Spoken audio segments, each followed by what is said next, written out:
What's up, everyone? I'm Sahil Mithil, back here with another G League conversation. Today's guest has played 3 seasons in the G League with the Northern Arizona Suns, Motor City Cruise, Greensboro Swarm, and Texas Legends. He is also the founder and host of the Mind Bully podcast. It's Norense Odiase. Appreciate you coming on.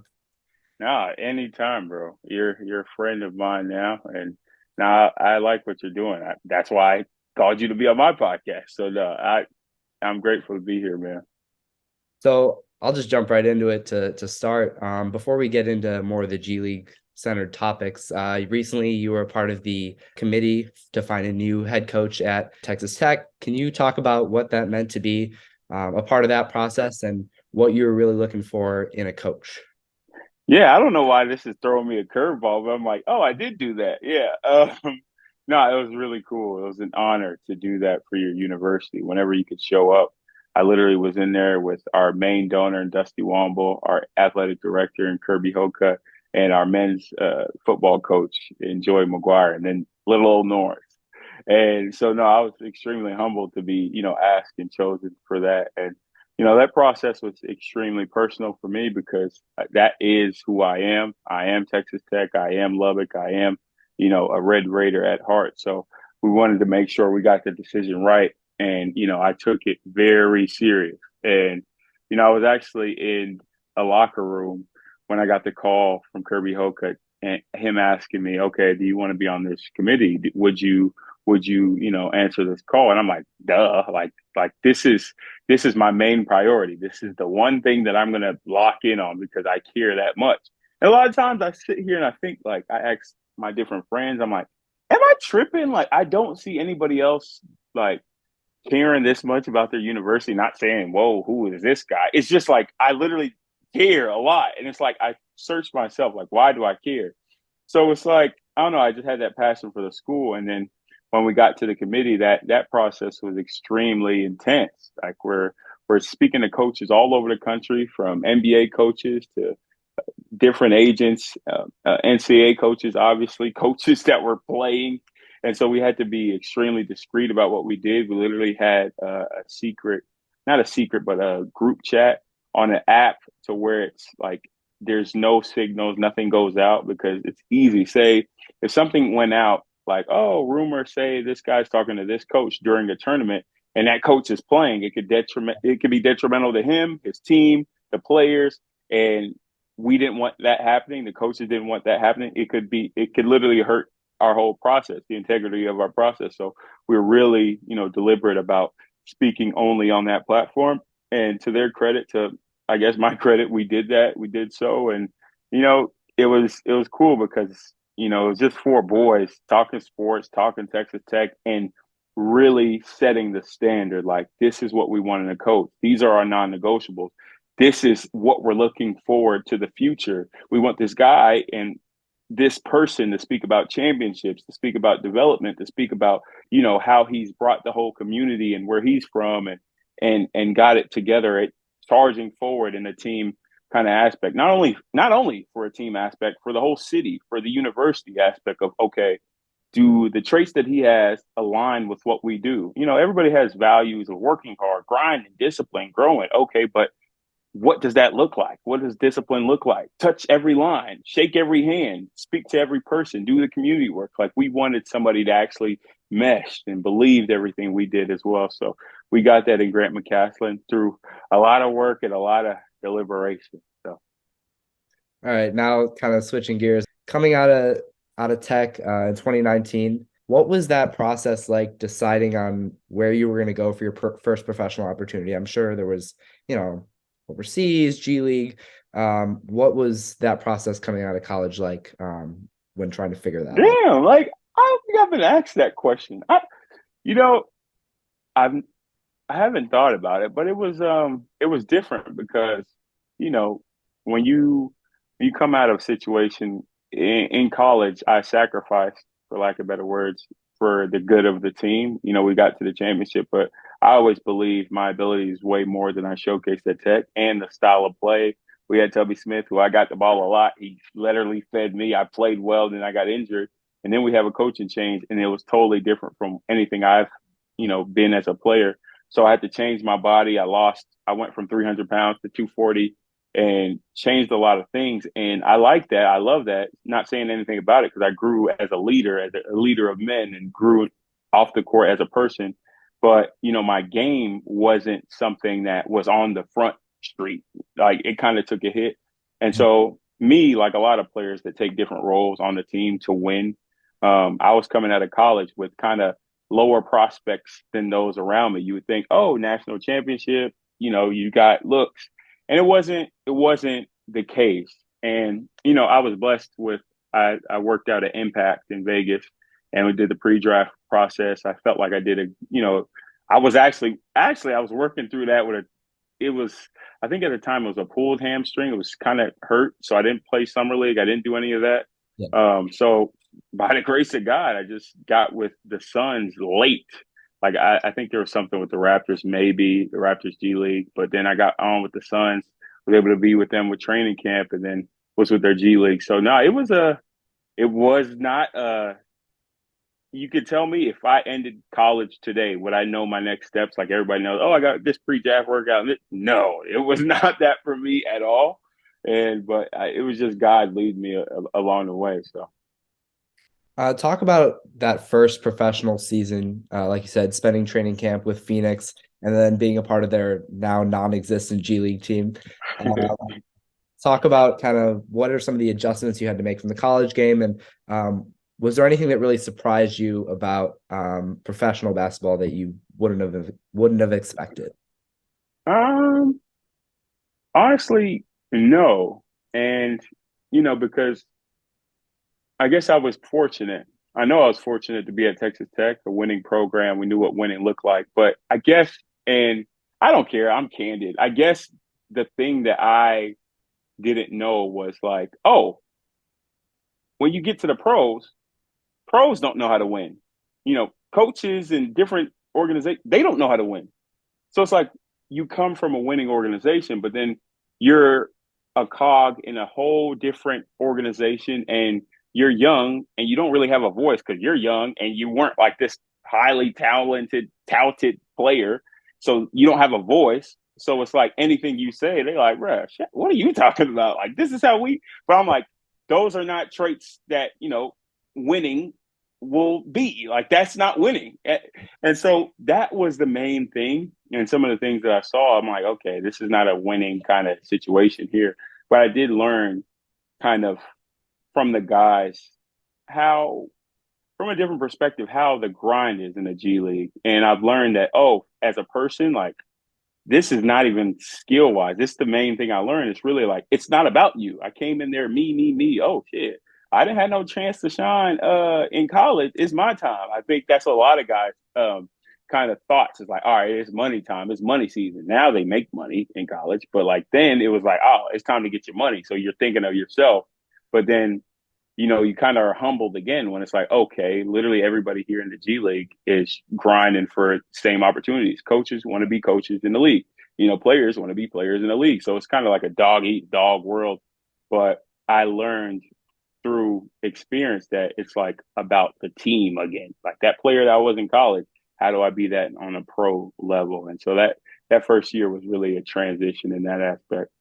When you came back to the G League in 2021 after, going overseas for a little bit, you started with Motor City. You got through one game with them, and then, Chuck Diallo comes in, and they sign him, and you end up getting cut.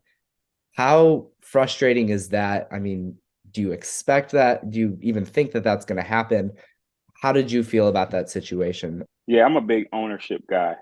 And I think anything in life, it's what did I do? What could I have done first? Obviously, the powers that be are one thing, but I always look in the mirror first. And in that situation, I was telling Drew on my not Drew, Dre on my podcast, who Chandre Jones was on, Yep. Mind Bully podcast, as well as Trayvon. And I was talking to them about my mindset going in because I already had this mindset coming from Germany of, oh, the coaches don't like me, somebody's against me. I already had like mad at the world kind of mentality walking into that situation. And then obviously when you have the wrong mindset walking into a new fresh situation, even if you're fighting, oh, should I think fresh or should I think old? Like, even if you're fighting that internally, I had the wrong mentality. And so when I went into training camp, I actually got hurt.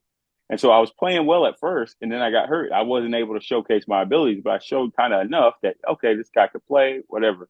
And, whenever the numbers they need, they got a guy that can play, that has league experience, in comes him. All right, I got to get the boot. But I didn't know what was happening because I made the team, everything that, like, it Right. got cut in like the first, second week. So it's always interesting. And so whenever we play those guys, I'm still cool with their coaches and the staff, the trainer. And so, like, even literally, even Jill, she works the equipment there. Everybody, like, I'm still really cool with all of them. So it was just weird. I was just like, that was a humbling experience. I'm like, oh, so I'm cut. It's funny because when I got there, I like, this is a sidebar. I think life is the meaning of life is like changing things, like being able to influence things. That's why a lot of guys get frustrated because, okay, you have high expectations in the G League, but low control. Like, you feel like you're helpless. Like, you don't have the agency to actually do anything, like, because the powers that be. But the thing that I think could change that, so you don't have that burnout of, okay, I'm just working, and for nothing. It's like life. I could change this, I could change this, I could change this in my situation, whatever I could change. So we lived in like a shithole. I'm not gonna say it, like, for real. And the G League is a thing, or this guy lives in Dallas, he live in a palace. This guy live in Iowa, and they live whatever. Yeah. Well, first year with Motor City, it was a shithole. I'm not, like, they would say it. And so, like, I was talking to my agent, like, sending pictures, all this stuff. And they were like, okay, they're handling. And the guys, they would say it wasn't good, but they wouldn't, like, ruffle any feathers. I'm like, no, like, we should speak. Our Yeah. voices are needed. Long story short, I get cut. And then they live in the palace now. Like, it's beautiful where they live. And they changed from last year. Like, it's been better and better every year. And every time I go back, their equipment got their head guy. He's like, it was because of you. It was because of you. You changed the apartments. You did it. And, Yeah. like, so it's so funny. But no, I'm still connected with that team. But that experience being cut, you kind of, it's not that I expected it to happen, but I could have went in there with the mindset of, okay, let me impact people around me and not just think of, okay, me, me, me. So And then I think when Greensboro ended up picking you up in December of that year, what was your mentality going into Greensboro? Was it similar to what you had in Motor City, or did it change at all after that experience? well, I think I got cut in November, and I had like a month and a half at home, spent the holidays at home. And then, the second half of the season was in Greensboro, literally thrown in the game. I hadn't been playing, but I work out every day, like, nonstop. So, my mindset was different. I had to change because I really was like, all right, bro, like, I'm just going to go in there and be myself, have fun, impact people, not care about the game. Actually, I was locked in, but, like, I'm not going to, struggle for this game. This is the only thing I can do and to produce in life, because it's like, I think that's where, I've been hurt in the past through that of, okay, this ball is what I have, and I can't I can't do anything else but play this game. Nah. And I actually had a job at Amazon working corporate remote, and so, like, that funded me. So I was walking in there like, I could breathe easy. Like, I could play, like, I am gonna grind. Like, that's who I am in nature, because anything I say yes to, I'm a lock in. That's my ilk. That's how I'm cut. But I knew I didn't have that pressure. I mean, do all that. So I really got focused on just making sure I'm a good teammate, good person. And I think that, that paid dividends there. So And then you spent the rest of that year in Greensboro, and then you spent a little more than the half of this year with the Swarm. Talk us through kind of what is life in the G League like? What is, your travel like? What is kind of like your daily routine like? Just in your opinion, what was it like? bro, it's like, I have a big voice, I feel like, for the G League, and, because I care about every story being highlighted. I know there's hella talented players. Like, bro, the talent, people think the talent gap between the NBA and the G League is so much. Yeah, and the superstars, but, like, there's a ton of G League players right now, today, that can literally play NBA minutes and be great in their roles. Like Gabe Vincent played in the finals. He's one of their better players. Like he was in the G League for different years on different teams. So it's like those aren't just anomalies. Like, yes, he's a great player. He works, but there's a lot of those. And so, I'm big on highlighting those stories, and because a lot of people they just look at G League players like, oh, the throwaways. But when they got it, they're like, "Oh, I always knew you was gonna be great." No, you didn't. What about when I was in the G? Like you went talk like so. It's it's a wild place. I'm not gonna lie because the travel is it's probably the toughest part. You literally okay, you play. Let's say we play in Greensboro this night. It is a Wednesday, and then okay, we wake up the next morning and play a kids game at 11 a.m. Okay, then we have a travel day to Toronto, and then play the following day. So okay, we had a game, then a back to back, so less than 24 hours to play actual basketball. 48 minutes. Grown men struggling, fighting for their goals, going after their dreams. 2 nights in a row, less than 24 hours. Go on a plane, barely sleep that night. Get home probably at 11, 12, have the adrenaline. You go to sleep at 3, you wake up at 8 a.m., you wait outside for the bus, and the bus not there until 8:40. He talking about, man, my bad. Yo, bad. Yo, anyways, we go to the airport, we sit there, we miss our flight, miss our connection. They talking about everybody screaming. We hear kids screaming, people screaming.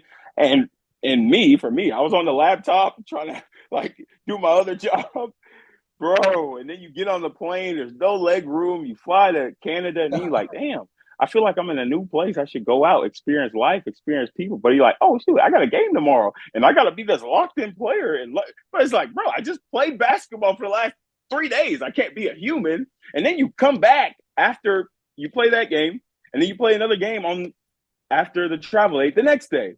That is the G League. It's a bro.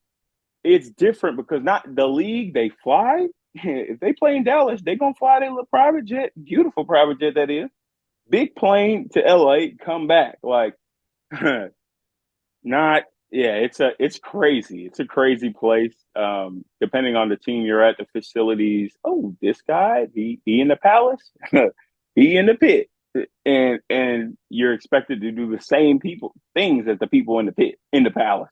And so it's crazy. And some teams don't get the support from the big team, the big club, and that means a lot because it gives the guy meaning, and they run after something because it's attainable. They actually rock with us.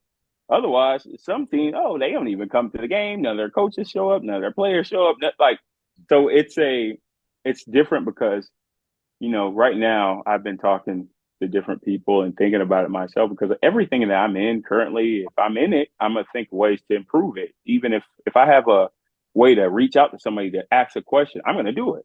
And they made me a player rep at Greensboro Swarm because when Justin Jackson, shout out to him, he works with MBPA. He came, I was grilling him. I was asking him all these questions. Then we had like the winter summit at the G League Showcase.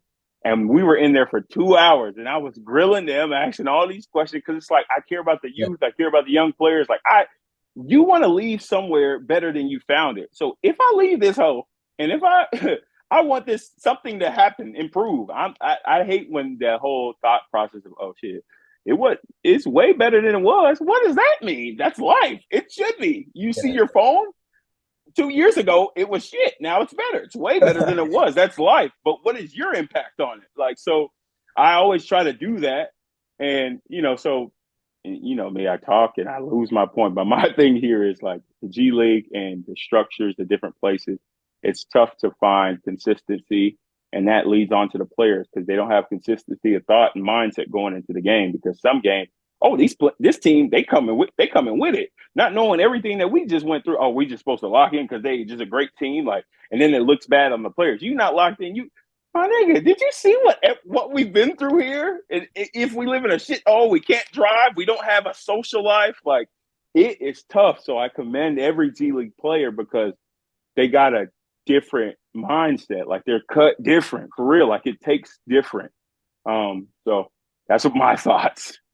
Speaking of changes in the G League and kind of the experiences you've had, what is, if you had to make one major change that you think, is possible to get through in the next couple of years, what is the one change that you would push for? You asked me one chain, I do 100. I know But there's a lot of them, but if you got like one or two yeah, you had to focus on. yeah, one that I would focus on is, to help a player actually feel like he's a person living as a grown man, is get a car for every player. And I feel like that's attainable because these pro clubs, these obviously pro clubs, but when you're in the G League, you feel like you're an amateur, which is weird. Um, these pro clubs, these top clubs, the big clubs, the parent clubs, they have partnerships with like a Toyota. Oh, if they have a partnership with a Toyota, why can't, let's rent out 15 cars to our G League guys. Yeah. Like it would make sense, like for them to actually, so I think that's easy to do, but the incentive is there's no incentive for them because the G League doesn't make money. It's not profitable, kind of like the WNBA. So but there's more ways to highlight stories. There's ways to get creative. When you don't have the funds, okay, we get creative. How do people make money online nowadays? I think the model is so like, you know, in the old age, so many kids are making money off just their likeness, their presence, their stories.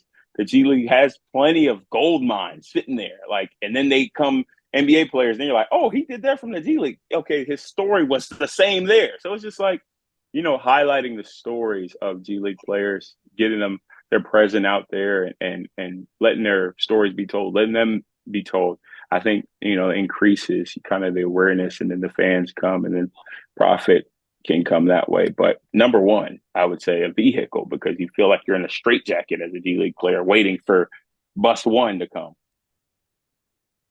And I think one of the franchises in the G League that's done, a better job in terms of, just overall experience from what I've heard from a couple different executives and some other players is the Legends. They seem to have a better fan experience, at least from what I've seen. Yeah.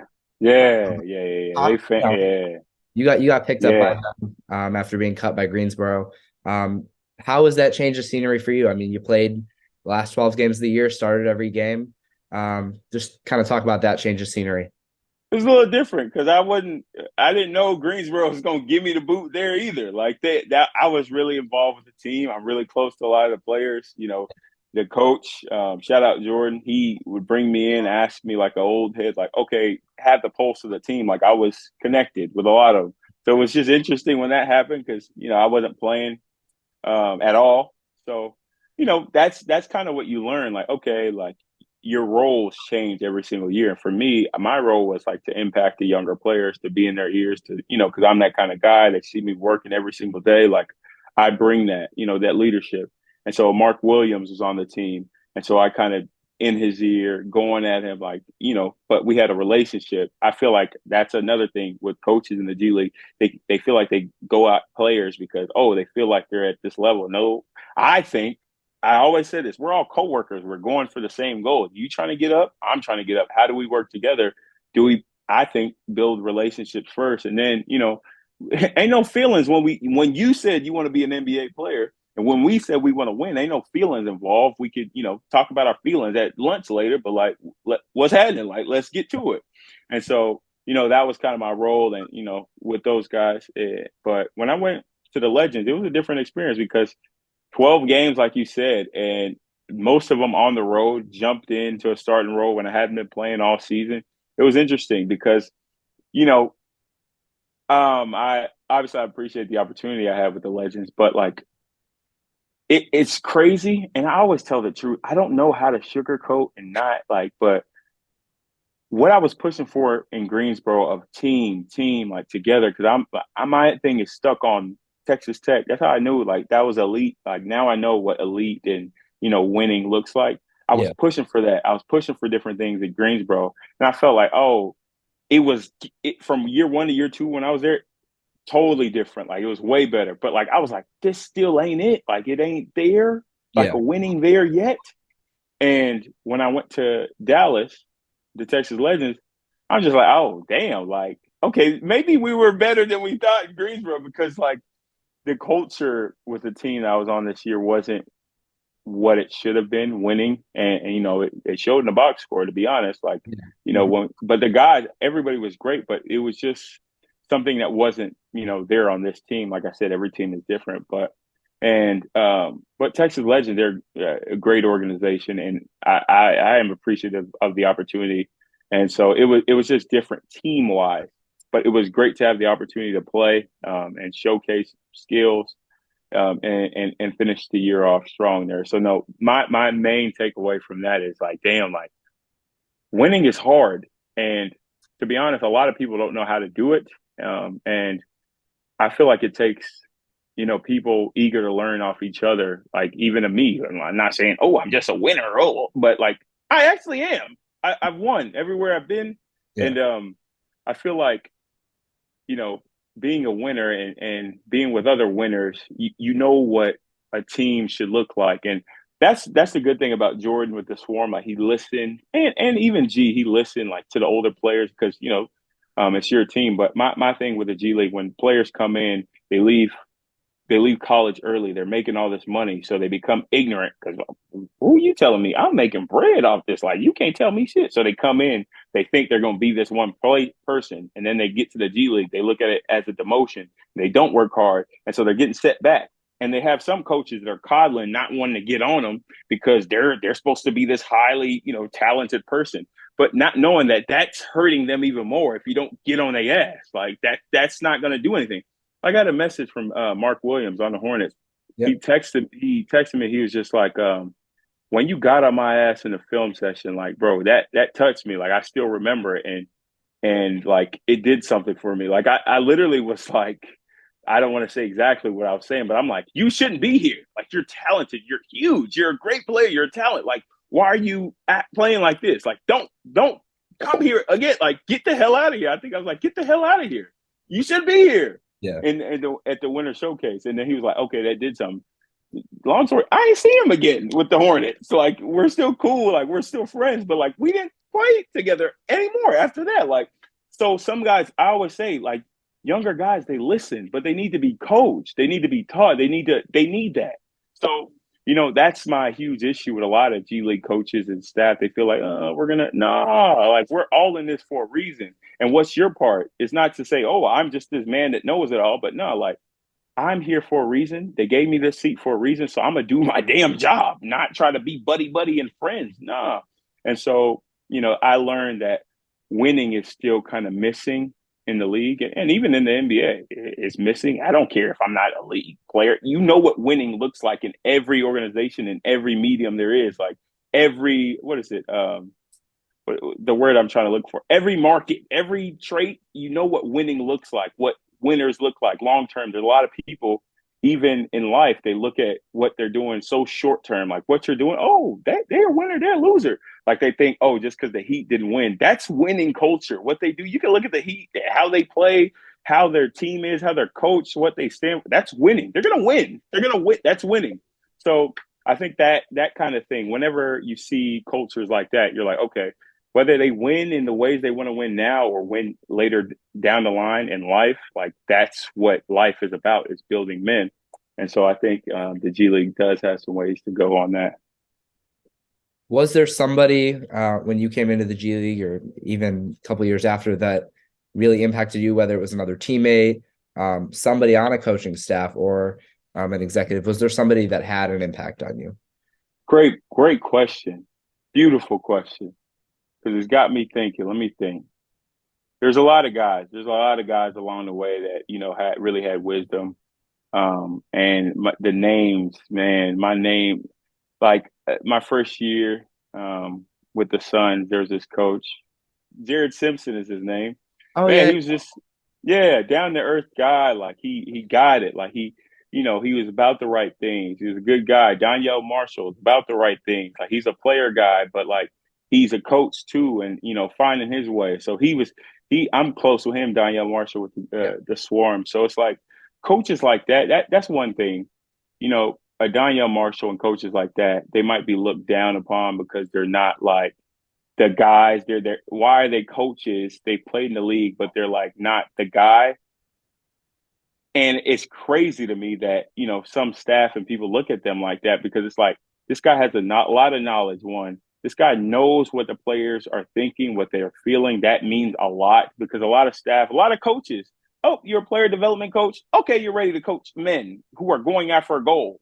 No, that's not how it works. That's literally not how it works. A lot of these coaches in the G League, they're not qualified to be G League coaches. I'm gonna keep it a buck. They're not. And not saying that, oh, I am, or because I don't want to do that, but I'm just like calling it what it is. Like, you've never had coaching experience, but you think you're going to, our development team, who we're trying to train, if this is like a, a farm system that we have, who we're trying to train to produce for our team, you like, we're just gonna throw anybody there, right? No, like, you need guys with the traits. Everybody needs a chance. Everybody needs a starting point. That's not what I'm saying.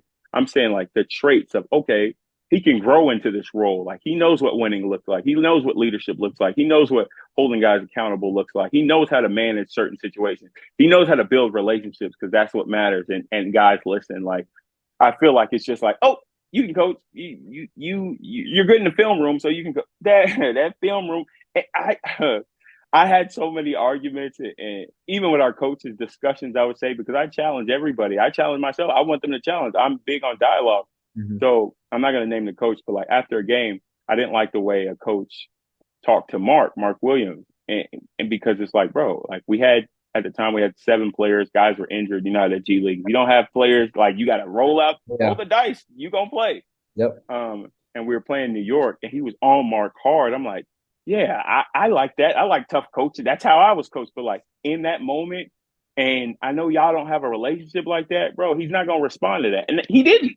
And so I'm like, nah, it ain't time for that. Like, I did it there. That's my issue. Like, I take responsibility, and I apologize. I'm like, I shouldn't have did that in front of people, because then now he's looked at like, okay, oh, we don't got to listen because Norris, oh, like, I don't want to ever like step on somebody's position. I should have did it after. But my thing is like, you can't just snap it on from being, oh, we cool, to I can get on your ass, because nigga gonna look at you like, bruh, I played at Duke. I've grinded all my life to be here. I've been grinding, working. Like, who are you? Like, you just got this job from, like, you Yeah. understand? So it's like, I feel like a lot of coaches in the G, they look down on players like you, the little man, because the position don't mean shit. It does not mean anything. We are on a level playing field, and I love coaches with the mindset of, okay, how can we all do this together?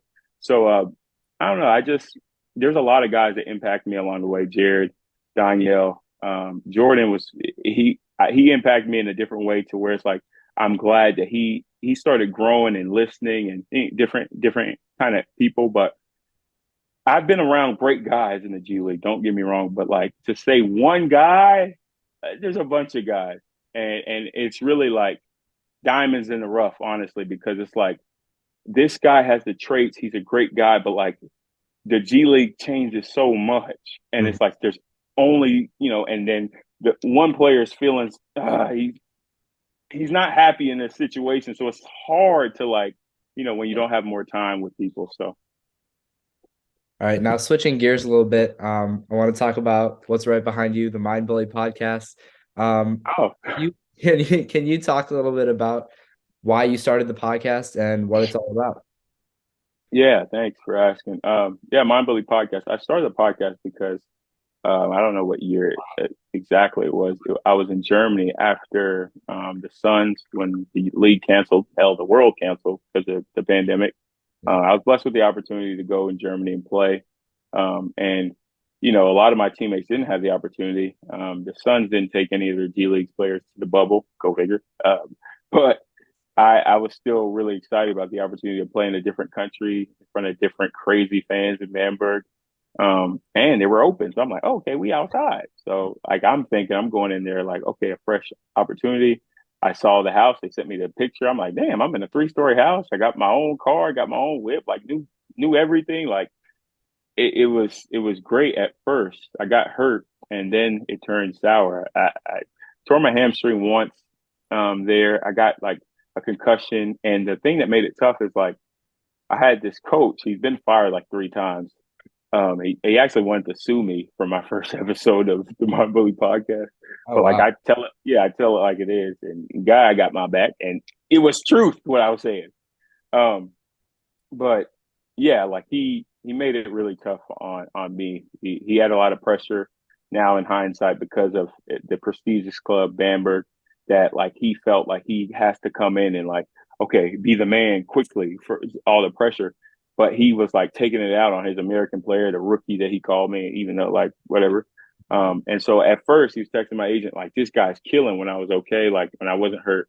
But then I got hurt and he's feeling the pressure. He's like, oh shit, we got to get one guy out of here. I got to get a great player. I got to get a better player, proven player. Like, so he's just picking at me different things. Like if I have a torn hamstring and I'm going against this 7 foot, 270 guy. He's a great player, David Kravitz. And like we're literally, there's a cross screen drill. They screen and get through the screen in front. So I was supposed to get through this screen from another physical player because in Europe you can be as physical as you want, damn near fighting. So they're sending a moving screen, and I'm supposed to beat David, big 7 foot, 270. He takes up space. He's a skilled player. He's a pro. Hello. I'm supposed to beat him to the spot, front him, and over while I have an injury. So we did that drill over and over and over. And I'm just like, there was one point literally, I was fronting him at the 3 point line. He stopped it. I looked down and I'm literally on the 3 point line fronting this man. And he's like, go again. And so it's just mind games, thing after time after time after time, locking you out of the gym, saying different things, calling me like different names. And oh, I'm this name one day. And then I called my agent, then my agent had to sit and practice like my damn mom. And now he's praising me, like some shit like that. So it's like, I've never been a person to be like in my head and care about what somebody thinks. I just never been like that. But when you have a situation where you're away from your family, your friends, you have a curfew now because now COVID has hit Bamberg. And so 9 p.m. curfew, I only see this man in my house. Like I go there, go to practice, come back, go to weights, come back, go to shooting, and then go back home. And I like the negative things are playing in your head. You're playing in your head, playing in your head. You start believing them because it's like shit. Like now I'm hurt and I'm not producing. So all right, I must be what he says. And pair from that, like a deeper story, like long story short, I've gone through troubles and challenges in my life to where it's like I was pushing for that, like proven like I can do it. I'm significant. I'm a great basketball player, but it's really deeper to like I'm a significant player, a significant person. I lost two family members in college, and after that, I didn't even like sit in that. I just was like, okay, they would want me to hoop. They would want me to get to the league. Keep pushing, keep pushing, keep pushing, and you know. I always say this when you're struggling between, suppressing that voice that says, "Oh, don't just keep going forward. Don't look at actually what you went through. Don't sit. Don't actually process what you're going through and surrender." I was struggling in between those two voices. And there's one time I did feel like surrendering and taking my life after I lost my two cousins, but I kept pushing. I was like, all right, let me put that down. Let me keep suppressing. So I suppressed until I couldn't in Germany. While I'm literally hurt, I'm back at home. And now I'm in a moment to where I'm away from the team. He literally would lock me out the gym. We're going back and forth with the agent. And I'm like, okay, I can't suppress my emotions anymore because it's like there's nothing to do to suppress them. Like I'm just here with myself and my thoughts. I think that's a lot of people. Like when they go home, they're here with themselves and their thoughts. They have another choice: suppress the voice or surrender to the voice. I couldn't struggle. Shit, I've been struggling, and I chose to surrender to the voice, and I didn't surrender in the ways that like I thought I would before. I surrendered back to my faith. I started reading the word, started watching clips that my mom would send me. I started just encouraging myself in the truth and who I am, a Christ follower. That's my truth. That is the truth. So I started like, oh, that's what he said about me. Okay. And so I started changing my perspective in the same situation. So I'm like, damn. A long story short, I get with a different team, but like, I'm like, and it turns out better. I get paid more, all this stuff. But I'm like, wait, I'm not the only person going through this shit. Like, I know I'm not. I'm not the only person that deals with these things that, their confidence, they're trying to prove something, but all the powers that be seem to be against them. Then they start taking in that, like, I'm not the only person that deals with that. So, like, how can I use my story and what I've been through and unravel things and work through my own things on a open forum, open platform that actually help and serve people? That's, Mind Billy Podcast. It's a podcast focused on beating the hell out of your negative voice. I say beating the hell because I'm a little aggressive in nature, but yeah. Yeah, thanks for sharing the backstory. That's actually the way people create stuff out of, necessity. And then they use it to impact other people now, like you've been doing. I love that. I love seeing that. Has there been a guest or an episode maybe Sahil Milto. Sahil Milto. I'm kidding. or even an episode that you've done with yourself where you've, just talked about your own emotions that you think that everybody should listen to, or that maybe you gained a really great story from that, or something that was really impactful? Man, you're good. You're asking me good questions because these are things that I think about with myself when people ask me this. Like people gain different things from my episodes, but if you would hear the story that I just shared and kind of, it reveals that we're human. We're all humans. No matter if you're somebody that works a corporate job that's never even touched a basketball in your life, somebody that just, is in college, you think that you're so different from a different person. Then you listen to the first episode, you're like, wait, like okay, like we're all like the same. We think the same. We go through similar things. Like, okay, it's dressed. That problem is dressed in different clothing, but like he still deals with the same problems as me. So I say like the first one is really big, and people really did early on love and still love the when anxiety attacks. I have two episodes called When Anxiety Attacks. And really like I put out Thursday episodes where it's like literally I open my eyes, I wake up, I press play on this thing, and it's kind of like a loose. I'm just chatting my thoughts and getting it out because it's like my mission is to give you permission to do the same, like to talk about the things you go through, to not care about what anybody thinks because, oh, my value is courage. So, and this is courageous every single day showing up. And then you look back like, damn, I really did say that. Like you are becoming somebody else with doing it, like while doing it. So I try to showcase the things that I actually try to tell and preach and teach. So I do that every Thursday, but like literally, like, man, there's a lot of different episodes that one can listen to. I put out 3 a week. It's a lot. Like I put out on Mondays is the episode probably with me and or a guest. Thursdays is just me. Fridays is a moment from the Monday episodes in the past. So no, there's a lot of good stories on the Mind Bully podcast. So What's been the most enjoyable part of the experience of doing your own podcast so far? man, I think bro, just the chat, like the Yeah. talk, like it's this medium of a podcast is different. Like it's hard to explain to somebody that doesn't do podcasts. They think everybody has a podcast. It might be true in your world, and that's the thing. Like people will tune in for your unique voice. So anybody listening that might want a podcast might think of a podcast, but I don't have anything to share. No, like people will tune in for your unique voice, and you'll get something from it. But like the stories, like it feels different. Like when I'm doing this podcast, I'm like, wait, like I'm meant to do this, bro. Like this is crazy. Like it's like people have told me time and time again, they're like, thank you. Like that felt like therapy. I've never shared what I share with you ever. And it was just so easy to show up. I'm like, damn, that's really cool for you to say it. But I get something and I learn and I'm curious in nature. So I'm like, shit, like what else can we do on here? Like, so it's like, it's an amazing experience because you have a one-on-one connection with somebody literally in the earbuds and they hear you at length for hours, day and day and day. So it's like, that's connection. It's hard to explain to somebody that just sees it as a podcast. So I've learned so many things, but one thing is like literally I look at stories and there's patterns. Everybody has that inner voice. Everybody has an inner battle that they're going through. It don't matter if they look like they just got it on IG, they just pop it. Everybody battles with that thing. And to face that thing is how you win in life, is how you get to the person in the place that you want to be, is to face it. So like I really learned like, damn, like we're all the same and we all have, similar ways of thinking. How do we get out of this thinking? Exposing it together, speak about it, connect and grow that way. So And recently you were involved in Broadcaster U with the NBA and NBA Players Association. Is that something that you see yourself, possibly doing as a career after basketball? And did you pick up any tips from that? Do you think that you think can help with the podcast? people like getting interviewed, bro. I'm like, damn, I did a lot. Like this feels good. Like, oh shit. Like I'm reminded, like, yeah, I did do that. That's funny. And it just happened. So it's like I kind of still forgot because we're so programmed. Anybody listening, if you're trying to grow, you're the next, or players watching. So it's like that is true.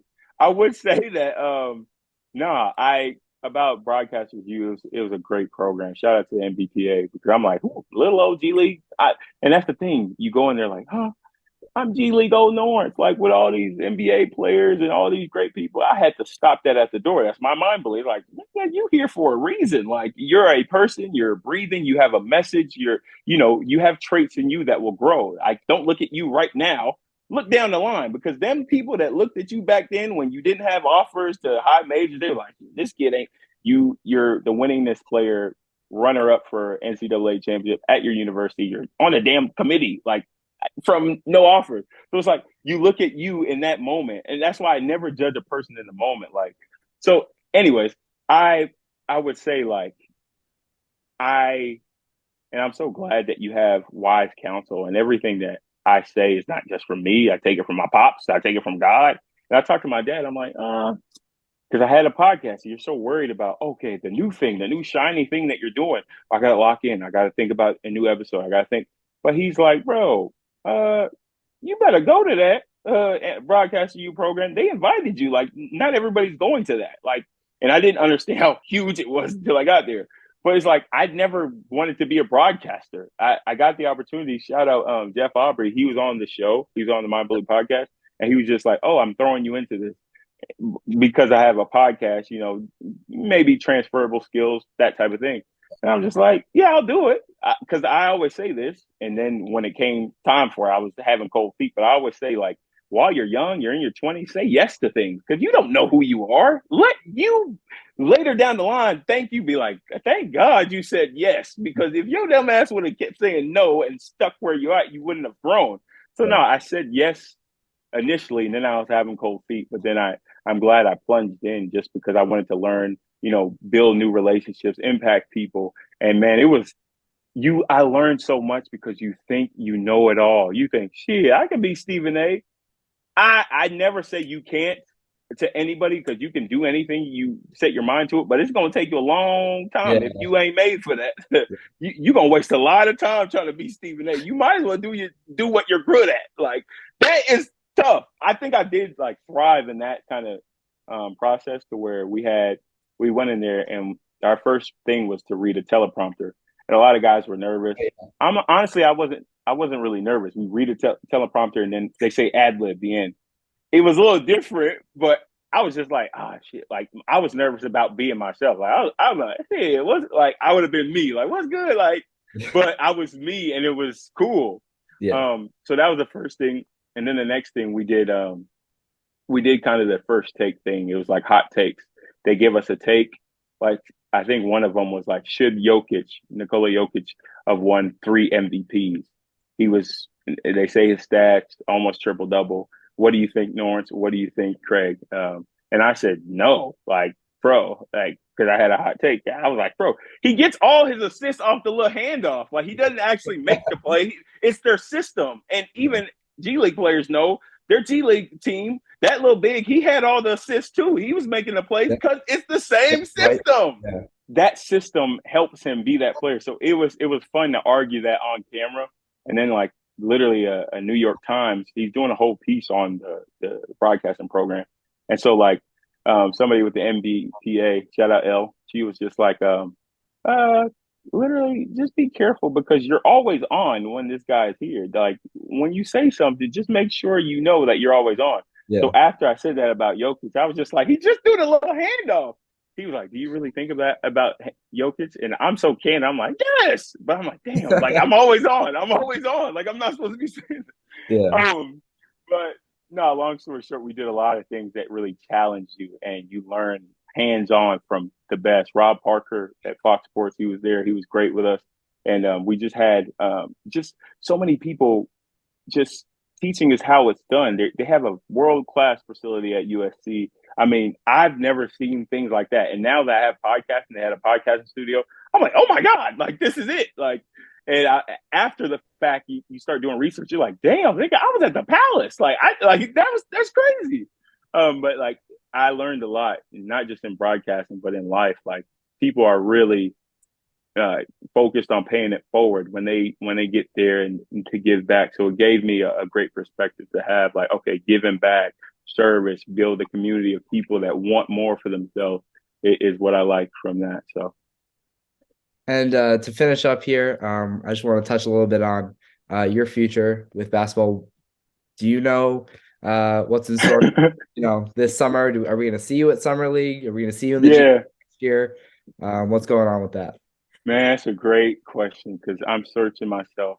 You know, since grade school, since a jit, I always wanted to be an NBA player, but like I do, and I know I have the skills to be an NBA player. And there's a lot of different things that consist to why somebody isn't. It's not just skill, what people think it is. It's totally not. But like I I only see it. And this is my thought, and I try to like change it, but like I can't unsee it this way. Being an NBA player is like, you know, something selfishly that one aspires to. But I don't see it as service. Like I don't see it as serving people. And I have a greater mission, a greater calling to serve people, to impact people. When I do a podcast, I'm like, damn, like, bro, this is huge. And I've been my problem is like I've been so married to the podcast. If you don't see it, literally pointing at like the broadcaster that I use, the medium. But like I'm so focused on a podcast, but like I gotta, span out and focus on the message because a lot of people need that to need to know that they can overcome their negative voice, to overcome the things that they do in life, because there's things that's way more meaningful than entertainment. But I know that's service to somebody. Some people need an out with entertainment, watching a sport that gives them something. So the game is service, but like I don't see it that way. Yeah. Um, so this summer now, I'm we have a program actually with the NBA. I'm in a mentorship program, so we'll be in Vegas, but I won't be playing. And if it makes sense for me to play, I'll play. But if it doesn't, and I'm not gonna lie, at 27, the wages is low. And when you got that Amazon money, that Big Five money, I'm like, hey, bro, loving the game. People are like, oh, I love the game. I love the game, bro. Ask players. It's about money. It's Yeah. about like becoming a man, but having a family, like providing. Like it's gotta make sense. Otherwise, guys will still chase that dream. Then 6 months down the line, do some outlandish stuff to get money. So it's like it's got to make sense, and that's kind of where I'm at with that. But it's like my mindset hasn't changed. I still wake up early in the morning, go to the gym, grind, run, like because that's who I am. Staying ready, always on, always on. But like because I love the game. But as far as loving, serving, and man, I'm focused on that. So God willing, who knows? Who All right. knows? Well, appreciate you coming on. Everybody make sure to go check out Mind Bully Podcast.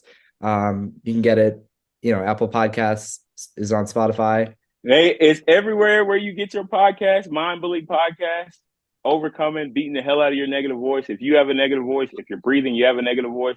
Well, how do you overcome that? Do you think you can overcome that? That's where we do so at the Mind Bully Podcast. We talk about actually real things that we go through. And, we instill life and encouragement and what you can do with what you went through. A lot of people look at what they went through and hide it. Nah, bring it to light, look at it, face it, fight it, fend it off. And how do we grow after that? So we grow on there. So thanks for tuning in, Mind Bully Podcast. Everybody make sure to go check that out. Norense, thanks for coming on. And we look forward to see what the future has in store for you. No, of course, bro. I thank you for having me on this platform. This platform was a thing before Mind Bully Podcast was a thing. Just you caring about players in the G League. People don't do that. People don't care about these stories. You're literally doing what I said I want to be doing. So it's like it's beautiful to see you keep going with this and keep pushing out your platform for more people to see it. So thanks, man.